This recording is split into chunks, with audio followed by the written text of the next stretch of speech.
Okay, hi everybody. Welcome to today's session on Into the Future of the GC, Empowering Others Through Purpose. My name is Catherine Leblanc. I am the co-chair of the New Brunswick Federal Youth Network. And in my day-to-day job, I work in the communications team at the Government of Canada Pension Centre in beautiful Série, New Brunswick. Donc, bonjour, bienvenue à tout le monde à la séance vers l'avenir du GC. Donner les moyens d'agir aux autres à l'aide d'objectifs clairs.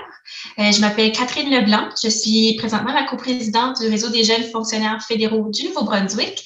Et dans mon travail quotidien, je fais partie de l'équipe des communications au Centre des pensions du gouvernement du Canada dans la belle région de Shediac au Nouveau-Brunswick. Before we start today's session, I'd like to begin by acknowledging that the land on which I'm joining you from is the traditional unceded territory of the Mi'kmaq people. I'm very grateful to have the opportunity to live, work, and play in this territory. Et je vous invite chacun de votre côté prendre un moment pour reconnaître les terres sur lesquelles vous êtes présent ou présente aujourd'hui. So today's session is bilingual, as you may have guessed already. So I'll be asking the questions in both English and French to our panelists, and I'll invite them to answer in the official language of their choice. And I'll make sure to summarize briefly what they've mentioned, so their thoughts in the other language. Donc, la session d'aujourd'hui est bilingue. Et je vais poser les questions en anglais et en français à nos panélistes, puis je les inviterai à répondre dans la langue officielle de leur choix. Je m'assurerai aussi de faire un bref sommaire dans l'autre langue qu'ils ont discuté. So please don't be alarmed if I'm switching from English and French. I'm just trying to make sure that everybody understands the information that is shared today from our panelists. So before we get to our panelists, a few housekeeping items. Please share your comments in the chat space and your questions in the Q&A section in the official language of your choice. You can also vote for questions that you'd like us to ask the panelists, so you can use a little thumbs up button. Donc, quelques petites consignes. Vous pouvez partager vos commentaires dans la section chat. Je vois qu'il y en a qui le font déjà. Et vous pouvez poser vos questions dans l'espace questions-réponses, Q&A.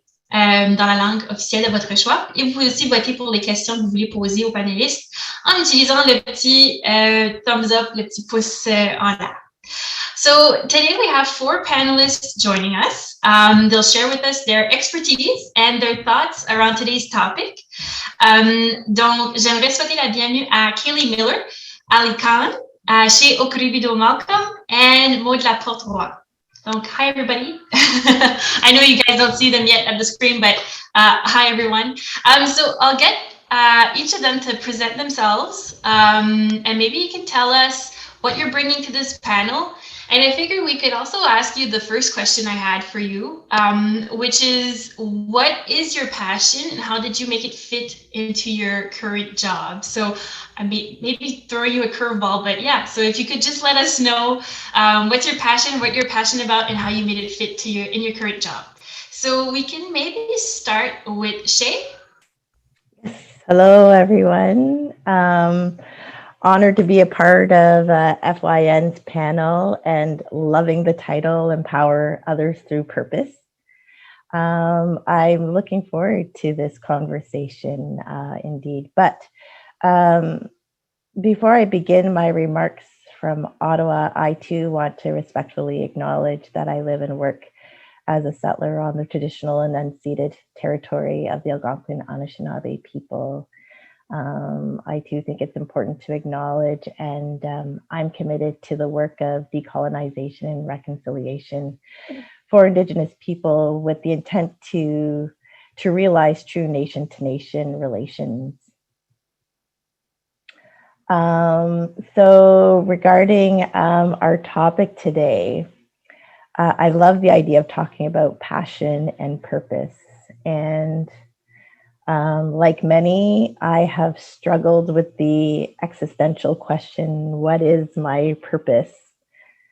I'd say on one hand, I think the answer is simple, and it is a shared purpose, really to love and respect one another as gifted, talented, and intelligent children of the Creator and find ways to live peacefully together as intended.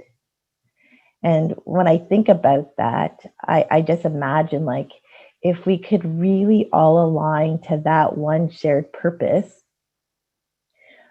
I believe we would really be living in a completely different world right now. But I also appreciate that we are all gifted with a unique set of talents and superpowers that allow space for us to bring our own unique richness that can add value to this life.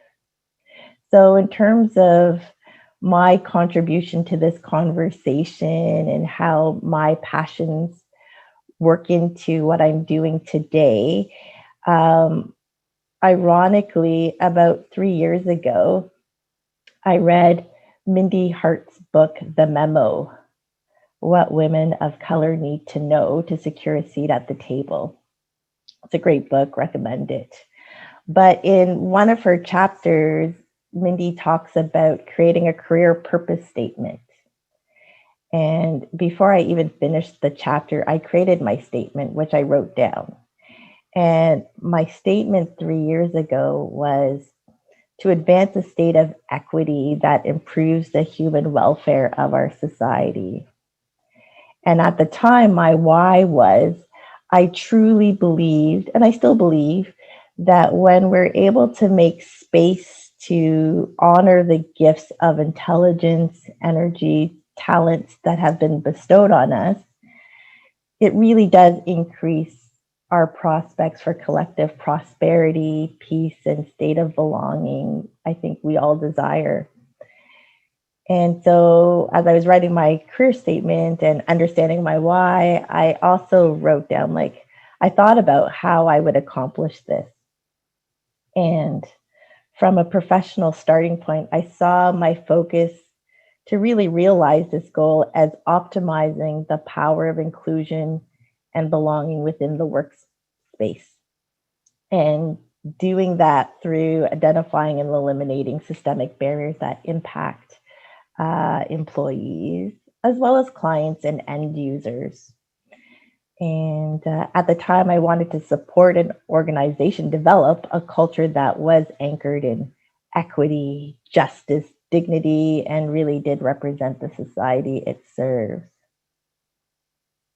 So now fast forward 3 years later and 4 months ago, I accepted the role of Director of National Defense's Anti-Racism Secretariat, where I get to do exactly that. If you've heard me talk before, I've shared that the work that I get to do is really to take a deep look within an organization and shine a black light with the aim to really illuminate and make visible to the institution the existence of barriers that have oppressed and restricted the entry, development, and mobility of Black, Indigenous, and racialized employees disproportionately. And I use the term black light deliberately. And for those who know, black light is an ultraviolet light that's invisible to the human eye, but when it is lit, in essence, it really does make visible to the naked eye things that you could not see. And so the work I get to do is to shine a black light on the barriers within the system that are not readily visible to people, but are fundamentally there. Apologies if you hear the doorbell, probably drop off. So yeah, fast forward, this is the work I'm doing now, how it aligns to my interests and passions. I've always had this inner preoccupation with trying to figure out that missing puzzle piece that blocks us, we as humans, from really respecting each other's humanity. You know, we've all come here by birth and we'll all leave here in death. And so why do we exert so much energy in this moment of life, separating, dehumanizing, and hurting each other? And so this is what I'm always preoccupied with. And I won't lie, it still boggles me today that we behave in the way we do to some degree. I don't know how many may have seen the movie K-Pax with Kevin Spacey as Prot. Prot is a mentally unstable man who convinces his psychiatrist and the hospital staff that he's from a planet called K-Pax. And throughout the movie, Prot drops these gems that highlight how backwards we as humans have been living life.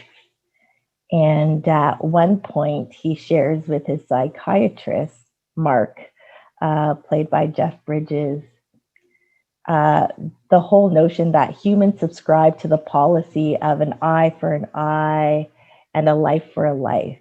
And unbeknownst to us earthlings, it's known throughout the universe for its stupidity.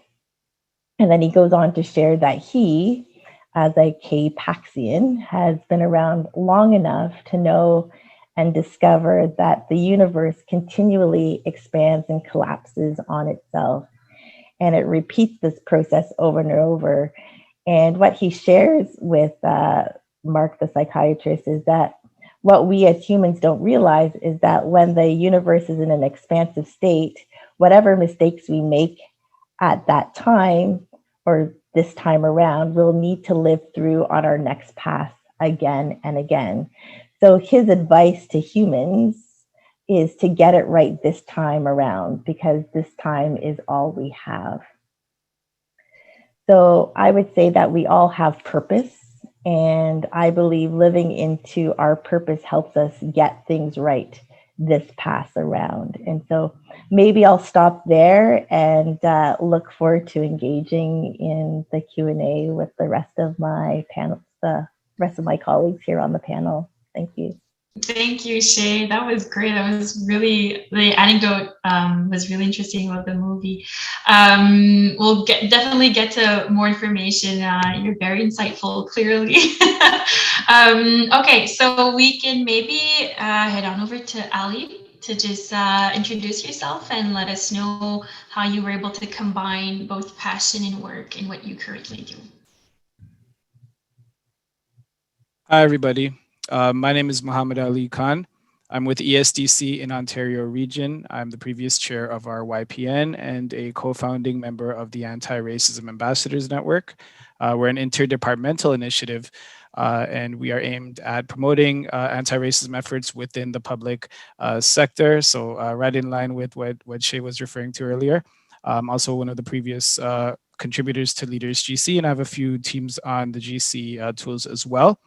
I also want to acknowledge that I'm from Toronto, and it's the traditional territory of many nations, including the Mississaugas of the Credit, the Anishinaabe, the Chippewa, the Haudenosaunee, the Wendat peoples, and is now home to many diverse First Nations, Inuit, and Métis people. And in relation to the question, I'm really interested in public sector engagement, specifically as it relates to frontline employees. And I enjoy supporting behind the scenes any groups, committees, or people interested in making the government a more engaging, inclusive, and transformative place to be. In terms of how you know what you're passionate about at work, you know, a lot of it comes down to thinking about kind of how you felt on your first day at work. You know, most people at that time, you know, it was the height of the passion that they will feel at work for a lot of people. They're thoroughly excited about getting the call, about starting at work. Some folks may have found their purpose in their day-to-day jobs. They may be working at the Canada Space Agency, or they may be working in immigration, or changing some policies and having a transformative effect that way. There could be different aspects of a job that folks will find interesting. It could be, something that they may have heard on a meeting. It could be something that they may have witnessed at a Federal Youth Network event. You know, something that could have caught their eyes and really changed the way that they see themselves in the public service. If folks can't find something that they're passionate about at work, and that sometimes does happen, keep navigating the processes. Learn how to apply for jobs, how to navigate the competition process. There's some great groups on the GC tools that can help folks with that. So I'll leave it there, but there's a lot of resources out there, and we'll talk about some more of those in the panel discussion. Thank you. Awesome. Thanks, Ali. Yeah, I was going to say the next question I had for the panel was regarding, how to find jobs and stuff. So we'll go over those tools and any tips that the panel has on that. So now I'll go to Kaylee. So same thing. Tell us a little bit about you and how you were able to combine both passion and work. Sure. Thank you. Thank you so much for having me today. My name is Kaylee Miller. I grew up in northern Saskatchewan on the banks of the Doghead River and the shores of Kippabiska Lake. Right now, I live in the traditional territory of the Kwanlin First Nation and the Tonquatchin Council in Whitehorse, Yukon, surrounded by the mighty and scary, sometimes, Yukon River. I'm working as a free agent with the Canada's Free Agents Program, and currently working in human resources at CanNor, or the Canadian Northern Economic Development Agency. It's a really cool small department that's primarily based in the three territories and headquartered in Iqaluit, Nunavut.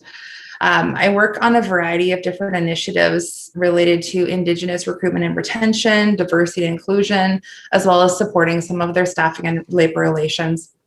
I'm also providing a lot of HR related to support to Pilimiksivik, which is the Center of Expertise for Employment for Nunavut Inuit in Nunavut, in support of Canada's Article 23 requirements.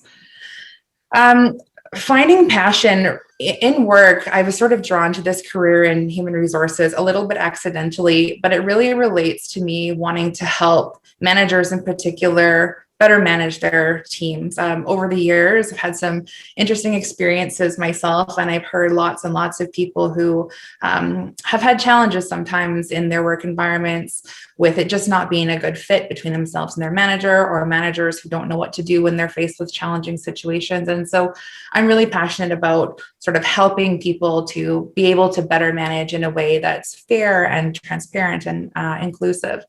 Finding that passion for me too is when I find myself talking about what I'm doing at work outside of work. So looking for ways to integrate, seeking out the ideas and opinions of people who aren't inside of government in particular, to help me brainstorm. And right now it's interesting because that integration seems really quite seamless. What I'm doing at work in developing a diversity and inclusion plan for CanNor is really paralleling my personal journey of learning about my Métis heritage and what it means to be Indigenous.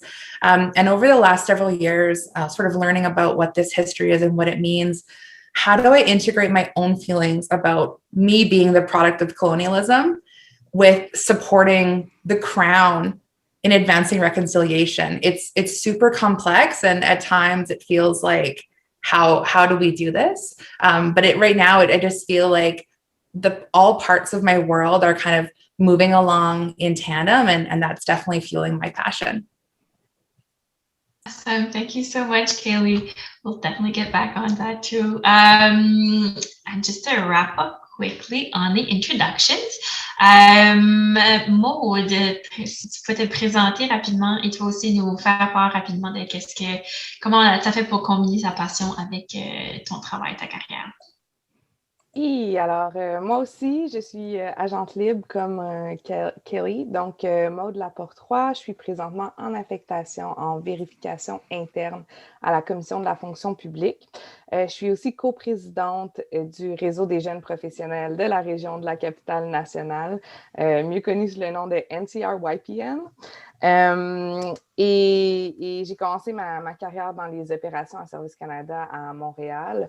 Donc, une des choses que je veux pour la fonction publique, puis pour laquelle je suis passionnée, c'est évidemment s'assurer qu'on offre le meilleur service possible aux Canadiens, ce qui passe par améliorer le plus possible la façon dont on fonctionne, améliorer l'espace de travail, le milieu de travail dans lequel on est, et puis aider les gens à atteindre leur plein potentiel pour avoir les meilleures personnes aux meilleurs endroits. Et ça passe beaucoup par l'inclusivité. L'inclusivité, l'accessibilité à divers niveaux. Un de mes combats, c'est au niveau du bilinguisme, s'assurer qu'on ait des possibilités de travailler dans la langue de son choix et aussi de se comprendre en servant les Canadiens. Et puis, la façon dont j'amène ça dans mon travail, eh bien, c'est en amenant beaucoup de français avec moi.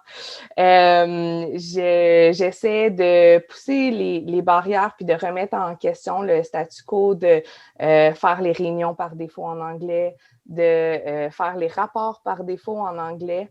D'ailleurs, j'ai écrit un rapport récemment et on a fait notre brouillon en français et mon gestionnaire, qui est francophone et qui est dans la fonction publique depuis 35 ans, disait que c'était le premier draft de rapport qui se faisait en français depuis qu'il travaillait dans la fonction publique.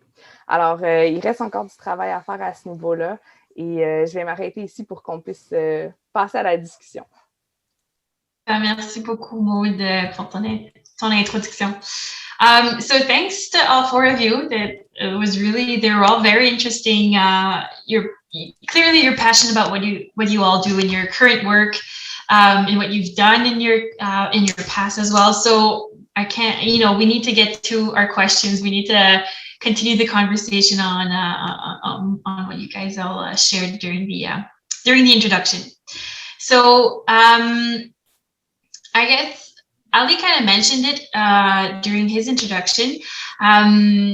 So how can I find a job in line with my passion? Donc, comment puis-je trouver un emploi en lien avec mes passions? You've mentioned, Ali, networks and stuff like that, but is there any other ways? How did you perhaps kind of figure out how or got the job that you have now? So I'll let you answer first, and then anybody else can add in. Sure, thank you. So to me, just to backtrack a second, it's really about understanding that every single conceivable job is in the public service of Canada, from fighter pilot to event planner. So if you're passionate about something, you're most likely going to find it in government. You're going to find it in service. We are the largest employer of the country, in the country. So the question really is, how do you find that job that you really want, and how do you get into into that space where you're at your dream job? Now, there's a normal way to do it, which involves applying for boards and getting to know the board process. So if you know where you want to head, let's say you want to work in the Canada Space Agency. Well, in that situation, you can look for previous competitions that have come up, and you can see what the essential qualification and the asset qualifications are. And then you can have a conversation with your leadership team to see how you can build upon those skills. If there's no way for you to do that at your job, then what you can do is use systems like the GC tools, GC Exchange, which is going to be coming up soon, GC Collab, where you can connect with colleagues in the public service that are currently working in the area that you want to get into. And then you can set up meetings with them. You can have, virtual coffee sessions or whatever, and find out how they got to where they're at. Reach out to their team leaders and their managers. So it's really a question about breaking down a bunch of the silos that exist in the public service. A lot of the rules that we have are not set in stone as much as we think they are. And, I'm really speaking as well to, some of the regional folks that we have in the public service, frontline staff as well. Don't be scared to reach out to others, go to the address book, go to GEDS, and find colleagues that are working in the space that you want to be in, and connect with them. At any level, people are going to be interested in sharing their stories with you. So there's a lot of great resources out there. There's a lot of great mentoring networks out there on Facebook. There's some great groups that are GC related, so check those out as well. So I think that's a good approach to sort of land your dream job, one that you're really passionate about. But again, if you don't know what that is, don't fret. A lot of people that end up doing the work that they love, they end up getting those positions through trial and error. So really focus on the process of learning how to navigate the public sector and how to move around. I I think you just hit it right on the nail with the trial and error. Yeah, I think you're right. Everybody kind of, you figure yourself out during your career as well. It's like anything else in your life. You get to know yourself. You get to know what you like. So juste pour rapidement dire ce que Ali dit en anglais, il y a tellement de possibilités au niveau du gouvernement du Canada que peu importe ce que vous êtes passionné, le sujet qui vous passionne, j'aimerais dire, il y a des chances de trouver, il y a plusieurs différents types de postes. Puis si, tu sais, il y a les processus formels sur lesquels on peut utiliser ou on peut appliquer pour avoir des postes comme ça, mais il y a aussi des façons informelles, soit en joignant des réseaux, en se bâtissant son propre réseau, en joignant des comités, des groupes, peu importe ce qui vous intéresse. Puis c'est aussi une façon d'aller chercher de l'expérience que vous pouvez peut-être pas aller chercher dans vos tâches quotidiennes, dans votre travail actuel, donc bâtir un peu ces connaissances-là. Kaylee, Maud, Shay, is there anything else to add to what Ali was saying? I don't know. I thought Ali gave a very comprehensive response. That's good. Well, in that case, we can move on to the next question. So next question was that I have for all of you is, what do you value and how have you brought that to the workplace? Quelles sont les valeurs et quelles sont vos valeurs, pardon, et comment les avez-vous appliquées dans le milieu de travail? Puis je vais adresser la question à Maud parce qu'elle a mentionné dans son introduction comment elle valorise les langues officielles et le bilinguisme, puis c'est quelque chose qu'elle amène dans son travail, juste notamment avec ton exemple de rapport en français tantôt. Donc, je vais peut-être céder la parole à Maud en premier, puis là, ensuite, on ira au reste du panel. So, I'll let Maud talk first and then go to everybody else after. Oui, merci. Bien, effectivement, des valeurs qui sont importantes pour moi, c'est les valeurs d'équité et de justice. Comme j'enseignais, que tout le monde soit capable d'atteindre son plein potentiel, puis ça se fait souvent en étant en mesure de travailler dans la langue officielle de son choix. Les langues officielles, c'est très important pour moi, puis je sais que ça vient avec un paquet d'enjeux pour plein de gens aussi. Et donc, être bilingue, c'est cet avantage-là de pouvoir aussi inclure les gens qui ne sont pas nécessairement bilingues, puis de m'adapter à travailler en anglais quand c'est nécessaire, et puis d'encourager les autres de le faire en français. Puis je pense que ce qui est important, peu importe c'est quoi vos valeurs, puis peu importe comment vous essayez de les intégrer, c'est d'essayer de le faire de façon le plus positive possible. Par exemple, je suis la première à chialer sur la qualité du français quand je reçois des courriels, puis que c'est une traduction Google, puis que c'est terrible, mais je suis la première à offrir mon aide, puis à corriger les textes, puis à m'assurer que les communications qui vont sortir, par exemple, du réseau des jeunes de la région de la Capitale-Nationale, vont être à niveau. Donc, je vais repasser par-dessus ce qui est fait. Je vais m'assurer, puis n'étant pas parfaite moi-même, mais m'assurer que ça soit compréhensible et tangible pour les gens. Puis ça, c'est un exemple de choses qui, oui, me prend plus de temps au quotidien d'offrir mon aide, mais qui s'assure que c'est fait dans une façon positive, puis que les gens vont vouloir embarquer avec vous dans ce que vous souhaitez apporter. Donc, je pense que c'est une chose essentielle. Awesome. So Mo was just briefly saying that she values official languages, but it's important to when you value something, when you want to bring that to your workplace, it's important to do it in a positive manner. Either help out when someone's not doing quite right, or offering support in any way you can, and that can bring a good difference in the workplace. So I guess again, Kaylee, Shay, Ali, anything to add to what Maud was saying about what do you value and how to bring that into the workplace? I would agree with definitely being positive. I think that makes a really big impact, even how you approach people if you're something's not working out or you're unhappy. For me, I also really think integrity is important. So staying true to your word, being honest with yourself and your intentions, and, really taking those tough challenges sometimes to speak up when you notice something that isn't right, because ultimately your reputation is the only thing you have about yourself, and really making sure that nobody can call you out on saying that you're doing anything less than being authentic, I think is really critical. Yeah, I think you're right. Speaking up whenever you see something that's not quite right, that definitely is something that you definitely should bring into your workplace. And I think I like your comment about integrity as well. Shay, Ali, anything else to add to that? Je suis d'accord avec Maud et Oui. Kaylee.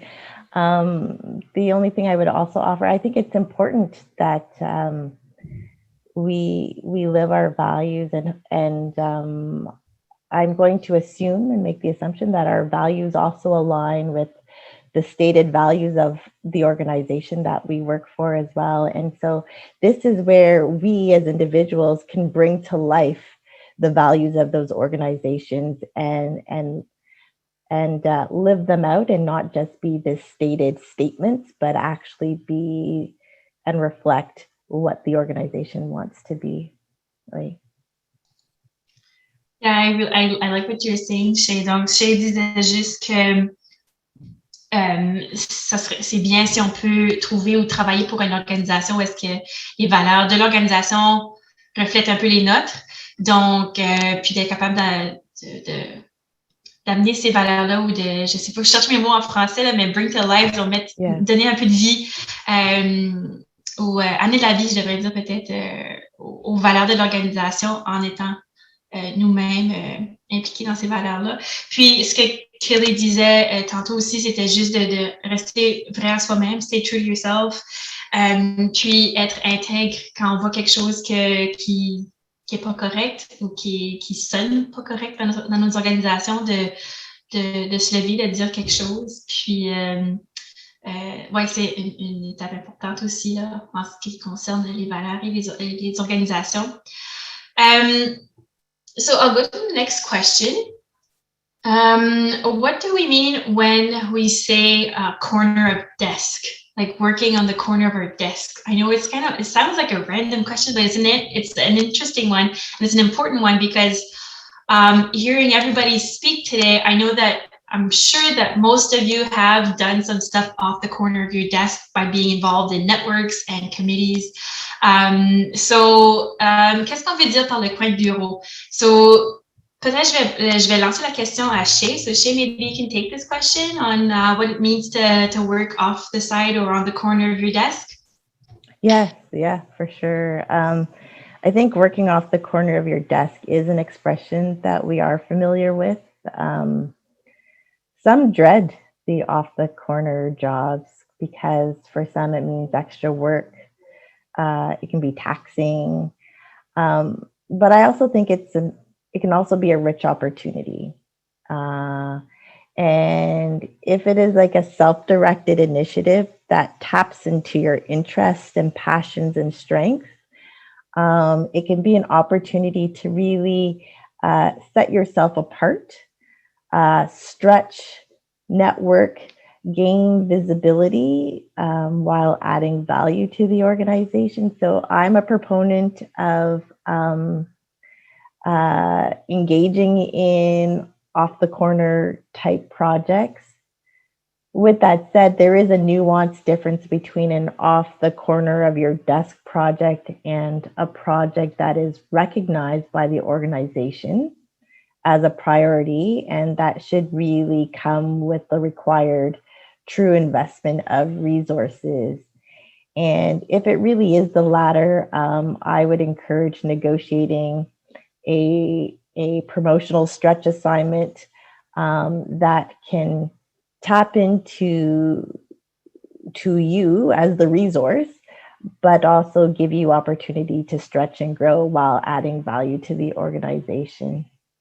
But either way, I see the opportunity for these types of projects as an opportunity to really test out where your interests and passions may lie, and see how your strengths play to different opportunities.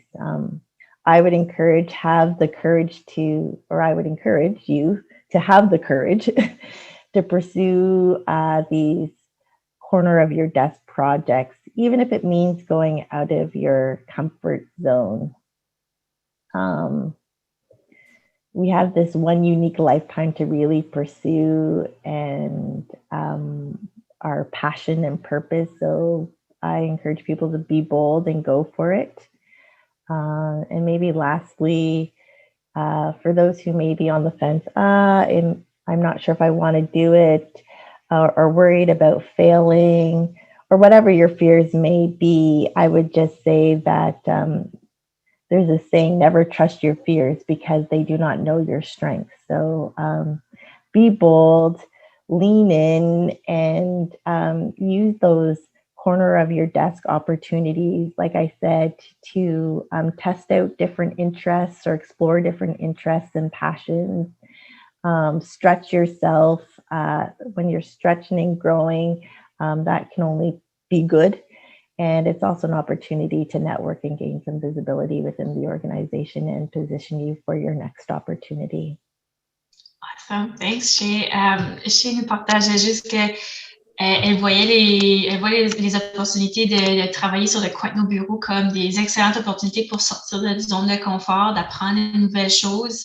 Mais j'ai aussi noté que c'était important de faire la différence entre des projets qui sont sur le coin de notre bureau parce que ça a rapport avec un réseau ou un comité ou peu importe, vous voulez aller chercher plus d'informations ou plus de compétences, je vais dire. Et des projets qui s'alignent vraiment avec votre travail et ce que vous faites. Donc, c'est important de faire la différence entre ces deux-là, puis parce qu'il y a une ligne assez fine. Mais l'important de ce que Shay mentionnait, c'était vraiment de sortir, d'utiliser ces occasions-là pour sortir de la zone de confort puis aller se bâtir un réseau, soit de contacts ou un réseau un meilleur portfolio de connaissances puis de compétences. Kaylee, Maud, Ali, anything else to add? Quelque chose à ajouter à ce que Shay mentionnait? I can add a couple of things here. Yeah, I think it's hugely important, specifically for for where the 60% of the public services in the regions, people that are working in frontline work, people that are working, working in corrections, in RCMP, policing, Service Canada offices and call centers. Networks are hugely important for them to be provided, I would say, similar opportunities to their colleagues in the NCR. In terms of career growth opportunities, that allows them not to necessarily have to work up within their current organization, but they can also build their skills and abilities through their work with these other networks. So it is hugely important. I can't emphasize that enough. And my advice to folks is to find something that you're passionate about and join a network related to it. If there isn't one, create one. There's a lot of power that goes into starting something, and most of the networks that we have right now, most of these large scale initiatives that are government wide, they all started as smaller ideas from like a small group of people. So definitely get involved inside of desk work. It will allow you to take control of your career without being beholden to others. All right, that's all I'd like to say about that. Thanks, Ali. Donc, ce qu'Ali nous disait, c'est que il voit que c'est lui aussi très important d'aller chercher de l'information, pas de l'information, mais des compétences de ce côté-là, avec du travail des coins de bureau. Surtout quand on pense que la majorité de nos employés à la fonction publique fédérale sont en région ou sont des gens qui travaillent sur les premières lignes, donc des gendarmes, des gens qui travaillent dans les services correctionnels, tout ça. Donc, c'est des gens qui n'ont pas nécessairement toujours l'occasion d'aller chercher les différentes compétences de qu'est-ce qu'ils font. Donc, joindre des réseaux, participer dans des réseaux, permet d'aller chercher des différentes compétences au niveau de la fonction publique fédérale. Puis, Ali faisait un très bon point en disant que joignez les réseaux, puis s'il n'y a pas de réseau, créez-en un, allez de l'avant, faites avancer les choses de ce côté-là dans vos ministères, dans vos agences. Vous serez probablement très surpris comment les organisations sont assez ouvertes à ces choses-là, à des réseaux interministériels ou même à l'intérieur de votre propre organisation. Je vais aller à la prochaine question, puis ensuite de ça, il y a plusieurs questions qui commencent à apparaître dans la section Q&A. So I'll go to the next question and then I might switch over to the Q&A section because there's a few of them that have started popping up and they're very interesting. So there'll be times in your career where you just want to work and get paid and not be involved, or so is it okay to pause, to take a break a break in your career? Donc, est-ce qu'il y a des moments dans la carrière où on veut juste travailler, faire notre 8 à 4, se faire payer. Puis, donc, je demande à nos panélistes si c'est OK de prendre une pause, de revenir, maybe, just regroup and think of what we want. So, I'll address this question to Kaylee. Absolutely. I love this question. If you would have asked me 15 years ago or 10 years ago, I would have answered this question so differently. But for me, the answer now is absolutely yes. But I really want to qualify that by saying that it's still important to give your best effort at work, and taking a pause does not mean slacking off, blowing off your obligations, not showing up. You still need to be there and do your best job. And if you're bored and dreading every single day, then I'm not sure that a pause is necessarily the right thing in that role. I think it's really looking for something that is a better fit for you, finding something that's more in line with your passions. We all have different priorities in our lives that have changed dramatically over the years. Physical and mental health, your family obligations, your personal interests, and a global pandemic. That's something really big that I think is making a lot of people, myself included, think about what's important and take stock in their lives. I've done those jobs where I've worked overtime and weekends. I've been away from home for weeks and weeks and weeks at a time. I've held back on developing friendships and relationships, relocated thousands of kilometers alone to take a career opportunity. And I don't regret any of those things, but there were sacrifices and there were trade-offs that came with it. So I think it's really important for people to think about, what are those things that are not negotiable for them in the short and long term. Think really hard about opportunities that come up, promotions and jobs. They don't always mean, just because there's more money attached to it, it doesn't always mean it's going to be the great fit for you. You have to kind of figure out how those things work. We've talked a lot about kind of that trial and error and falling into things. Maybe you need more flexibility with hours. You want to just work part-time for a while. Maybe you want to pursue some kind of other education if you don't have anything post-secondary. Maybe you want to take a job where it's not too stressful, there's not too much strain, you have that flexibility to pursue education, or you have family obligations that are important, or I don't know, you want to learn how to ski. You have the ability to find something that will match. And like Ali had mentioned earlier, every single job you can possibly imagine exists in the federal public service. So for me right now, I feel so fortunate that I found the Free Agents program. So I have that flexibility to build my skills, to work in different areas, but I don't need to relocate again. I'm able to be here with my family, focus on my life outside of work, but also pursue things that I'm passionate about and interested in at work. Some might consider this a pause because I'm not actively hustling for a promotion, but I also think it's about waiting until the time is right. So finding that balance with, getting an amount of money that you're comfortable with and you can live with, but also finding that job that really lets you do the things that you want to do, to explore, the corner of those desk projects and those, activities that aren't necessarily a part of your day-to-day job, but really do bring you some kind of interest and fulfillment. So I think, yes, it can be really tough to figure that out. And certainly the situation right now in COVID-19, I think for me at least, has brought a lot of thinking, a lot of analyzing about what happens next. And I think it's a really great opportunity for people to start to think about, how do we make this work? Am I in the right place or not? Do I need to take a pause to take care of myself first? Thanks, Kaylee. Rapidement, ce que Kaylee nous disait, c'était que oui, elle croit qu'il y a des moments dans notre carrière où est-ce qu'on peut prendre une espèce de pause, mais c'est quand même, ça veut pas dire d'arrêter de travailler ou d'arrêter de faire notre meilleur effort au travail. Faut quand même être là, être présent, se présenter pour notre organisation, pour le poste dans lequel on est.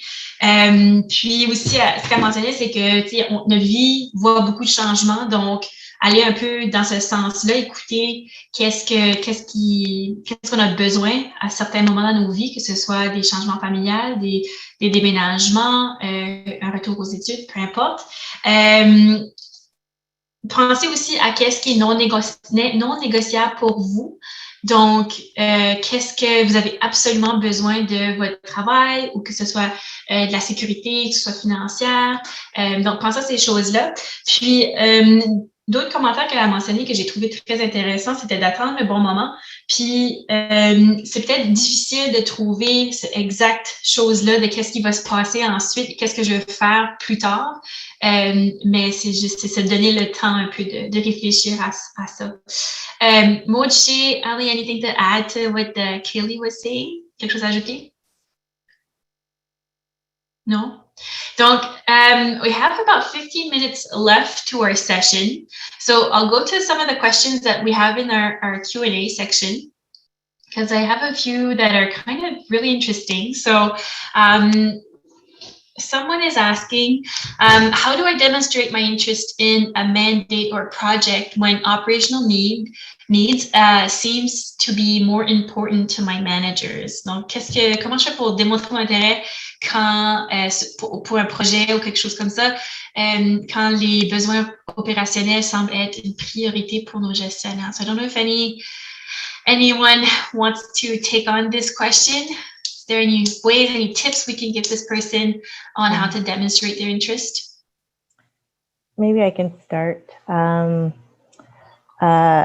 Yes, operational requirements is a must, and we need to work towards that. But at the same time, managers do have a responsibility to help develop their employees. And so I would encourage people to, during their PMA discussions and as they set their objectives and priorities for the upcoming year, to flag their area of interest and projects that they would like to work on in support of their development. Because I think that's really important to frame it as, this is going to help develop me to be a better employee here within my current job, but also as a public servant for the broader public service.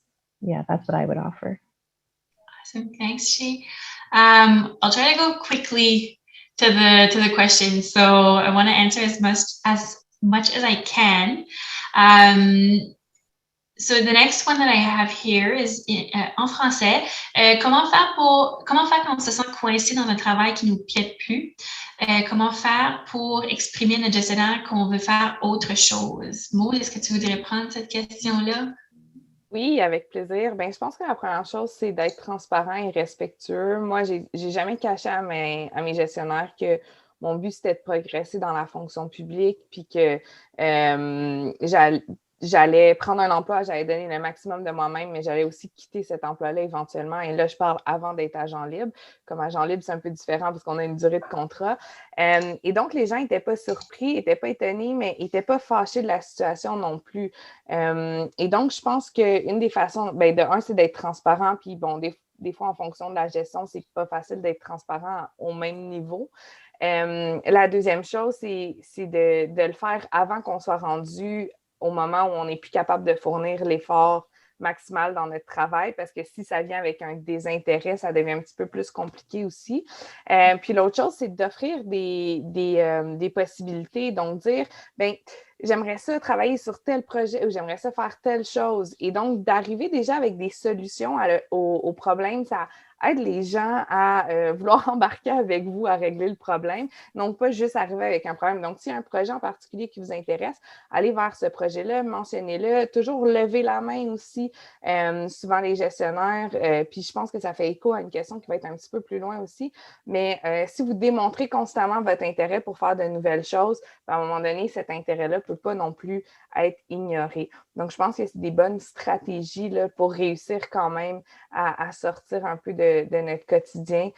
Préparez ce que vous voulez faire, mentionnez-le à votre gestionnaire, puis faites-le de façon positive et intègre. Super, merci beaucoup, Maud. The next question I have, I think I'll ask it to Ali. Should my team leader or manager or supervisor, regardless of what the position is, help me follow my passion? Is that a role that should be done by the person that's supervising you in your job?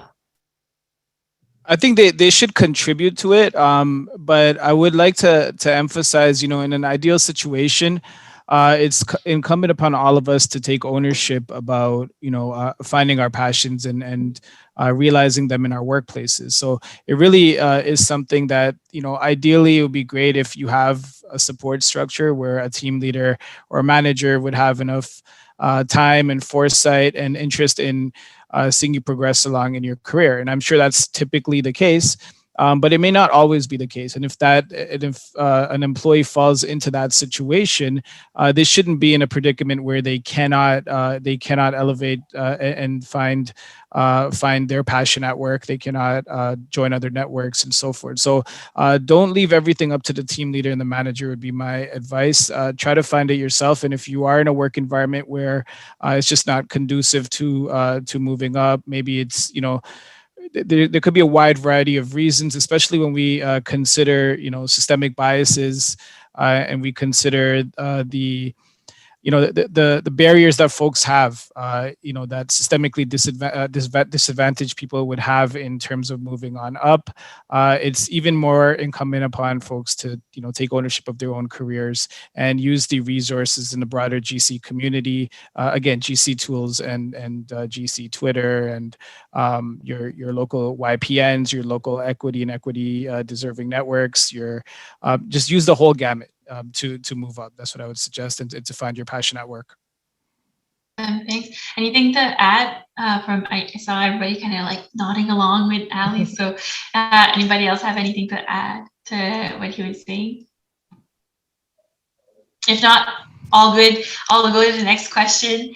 So the next question that we have is how do you manage your workload with the things that you work on the side of your desk, like we discussed a little earlier? So any tips, tricks on how to manage both either side of the desk and workload or vice versa? So anybody want to pick up that question? I know Shay answered it a while ago, but I don't know if anybody else has an opinion on that question.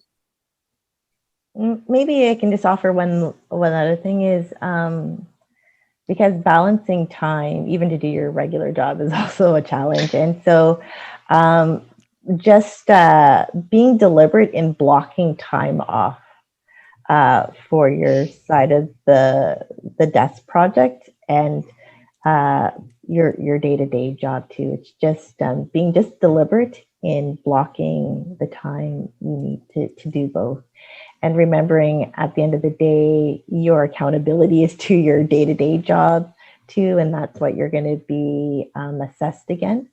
And so, yeah, it's a tough thing to navigate, but I would just suggest being deliberate and blocking time off to do both. I completely agree. That's actually the tactic I've been using since I've been part of various networks since joining the government of Canada. Just blocking an hour here, a half hour here, just to concentrate and work on either something for the network or make sure that I'm getting through my day-to-day job. Anything to add, Ali? I saw you unmute yourself. Oh, sorry. No, I was just agreeing. It was a great answer. Awesome, thanks. Okay, well then in that case, I'll move to the next question. Does following my passion mean I have to become the expert and leading authority on my interests? Do I have to really stretch myself and advance up the ladder to be able to experience the kind of work I am truly passionate about? That's a big question. I'm not sure who wants to tackle it first. Oh, I think I'd like to take that. I think no, you don't have to. You definitely don't have to. And this goes back to my question before about, is it okay to take that pause? It's finding that passion, but finding the things that work. You can support something like a Treasury Board submission or an MC without being that person who's working until 2 or 3 or 4 o'clock in the morning. You can provide that support. It's about leveraging your networks and leveraging those side of the desk opportunities to find something. Every single project, every single job needs people at all levels to work on it. Everybody from, administrative support, which we entirely need all the time for everything. And it can be challenging to find people that are in some of those roles who are comfortable and happy being in those roles. But we need them so desperately. So absolutely find that passion, find those networks. People are always interested in, and for those of us that are passionate, which I think everyone is, but we want to talk about the work we're doing. We want to hear from you. We want you to be involved. So absolutely, you can be involved in work that's passionate without having it be a 24/7 commitment during the day and night and all of life. Anyone else wants to add anything to what Kaylee was saying? Quelque chose à ajouter à ce que Kaylee nous disait? Pas pour l'instant. OK, ben dans ce cas-là, je vais aller à une dernière question. Je pense que j'ai le temps. J'essaie de voir. J'ai une petite question par rapport au bilinguisme. Je vais peut-être la lancer à Maud parce qu'on a mentionné à quelques reprises pendant la session aujourd'hui. Donc, comment surmonter les obstacles dans la performance du travail étant donné relié au bilinguisme, excuse-moi. Donc, comment surmonter les obstacles dans la performance du travail relié au bilinguisme dans notre travail? Je ne sais pas si je comprends bien la question, mais voici ce que je vais offrir comme réponse en espérant que ça répond. Moi, je suis très transparente par rapport à ça. Je le dis, et d'ailleurs, je parlais à des gestionnaires d'embauche pour ma prochaine affectation comme agent libre. J'ai dit, moi, j'ai pas de problème à travailler en anglais, mais sache que ça va me prendre le double du temps. Si je travaille en français, si je peux écrire mes documents en français, si je peux faire mes trucs en français, ça va être vraiment plus efficace et de meilleure qualité. Ma langue seconde, elle n'est pas aussi bonne que ma première langue. Donc, je pense que déjà, de un, c'est d'adapter, de gérer les attentes avant même qu'elles soient développées. Si tes attentes, c'est que je travaille en anglais, pas de problème, je suis bilingue, je peux le faire. Mais sache que ça me prend plus de temps. Donc, je pense que ça, c'est important. Je pense que c'est la première chose de ne pas se mettre plus d'attentes que celles auxquelles on est capable de répondre. L'autre chose, c'est que le bilinguisme, c'est difficile pour tout le monde, c'est difficile à différents niveaux. Il y a des gens qui ont de la gêne par rapport à leur langue seconde. Je pense qu'il y a eu plein de panels différents là-dessus, puis comment surmonter ces barrières-là. Je pense que la première chose, c'est de s'assurer d'être ouvert, d'être honnête.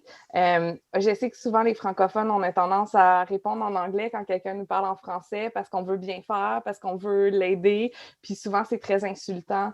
Et je pense que de l'autre côté aussi, ça peut arriver.